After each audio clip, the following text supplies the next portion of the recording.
वहां पर लड़ाई हुई है, जंग हुई है, झड़पें हुई हैं, झड़पें। अच्छा। चाइना और ईरान, ये मेरे लिए बड़ी अजीब सी बात है। तो ये शी जिनपिंग दुनिया भर में मुंह दिखाने लायक नहीं रहता, इसीलिए फटाफट कल्टी होके निकल लिए। चाइना के लोगों पे अटैक होना अफगानिस्तान से, फिर इंडिया और चाइना, देखें हम सारी चीज़ों को हमने इकट्ठे हम इनको अलग नहीं कर सकते। चाइना को घेरना था। जय हिंद दोस्तों। पाकिस्तान मीडिया बड़ा हैरान है कि ऐसा कैसे हुआ कि एक ही दिन में चीन की तीन देशों से कुटाई हो गई। यह तो पूरी दुनिया जानती है, भारत चीन को हर तरफ से घेरना चाहता है। चीन का दाग चीन पर ही भारी पड़ गया। एक समय पर चीन स्ट्रिंग और पल्स पॉलिसी के जरिए भारत को घेरना चाहता था, लेकिन भारत की चाणक्य नीति के सामने पाकिस्तान का दोस्त मुल्क चीन चारों खाने चित हो गया। एक ही दिन में ये कैसे मुमकिन हुआ कि अफगानिस्तान में चीन के होटल और चीनी नागरिकों पर हमला, ईरान ने भी चाइना को खरी खरी सुना दी, उधर भारत ने फिर चीन की कुटाई कर दी। ये दिन तो चीन और शी जिनपिंग को कुछ ज़्यादा ही भारी पड़ गया। पाकिस्तानी मीडिया का कहना है कुछ समझ नहीं आ रहा ऐसे कैसे मुमकिन है। कुछ समझ ही नहीं आ रहा ईरान और अफगानिस्तान को भारत क्या ऑफर कर रहा है। वीडियो इंटरेस्टिंग है, कृपया पूरी जरूर देखें। 15 जून 2020 के बाद ये है 2022 का इख्तिताम हो रहा है।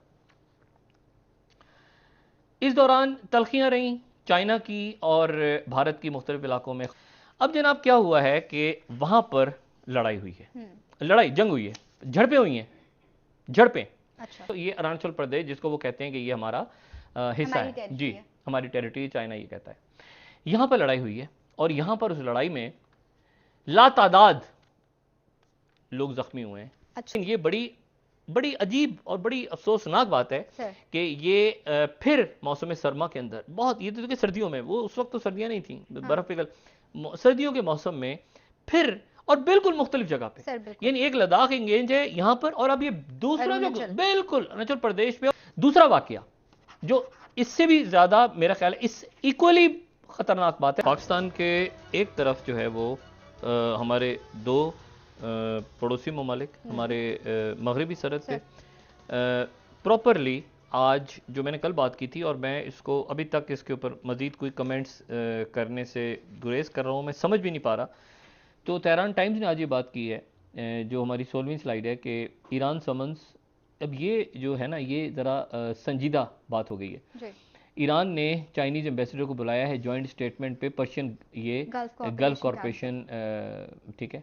अच्छा, अब इसमें एक तो ये बात हो गई। दूसरा, तेहरान टाइम्स ने एक पूरा आर्टिकल लिखा है कि चाइनाज रॉन्ग मूव, चाइना ने गलत एक मूव चली है on the rotten rope of Persian Gulf corporation council, rotten rope, ठीक है।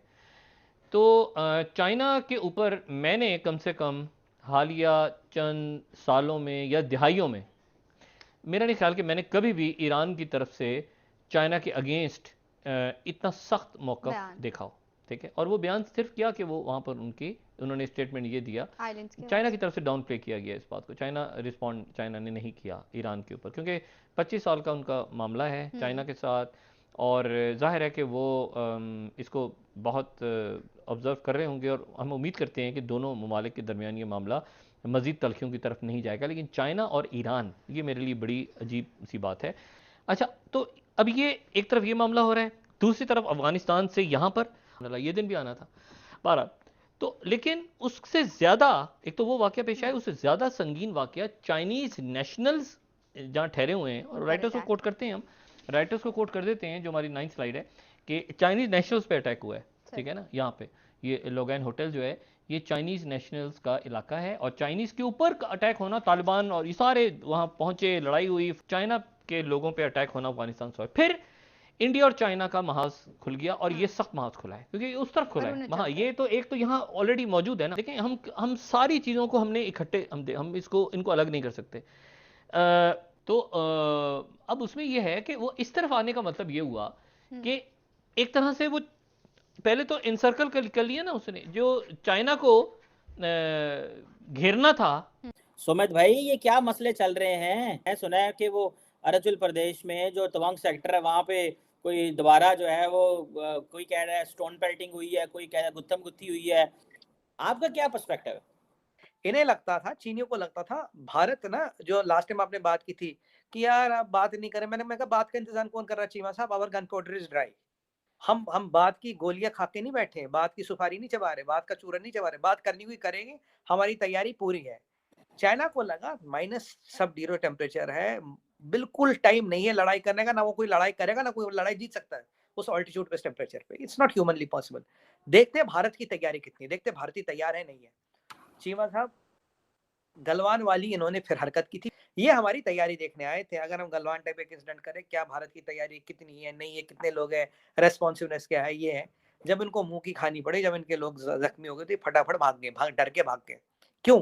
इन्हें लगा यार गलवान की तरफ 135-40 लोग मरेंगे, और अब की बार इनके लोग फिर मरते हैं तो ये शी जिनपिंग दुनिया भर में मुंह दिखाने लायक नहीं रहता। इसीलिए फटाफट कल्टी होके निकल लिए। आए थे तैयारी देखने, और हमारी तैयारी कितनी है, हमारे भाइयों ने इनको सही जवाब दिया, इनको खदेड़ा। को ये तैयारी देखनी थी कि भाई ये भारत कहता है हम तैयार हैं, या वाकई तैयार है या नहीं है। अब उनको समझ आ गया ये फिर धोखा देने की कोशिश की थी, गलवान टाइप अटेम्प्ट था ये, मैं इसको डायरेक्ट बोलूंगा। पर चीनियों के अब की बार हौसले पस्त थे, गलवान याद आ गया तो चुपचाप निकल लिए, दुम दबा के निकले अब की बार।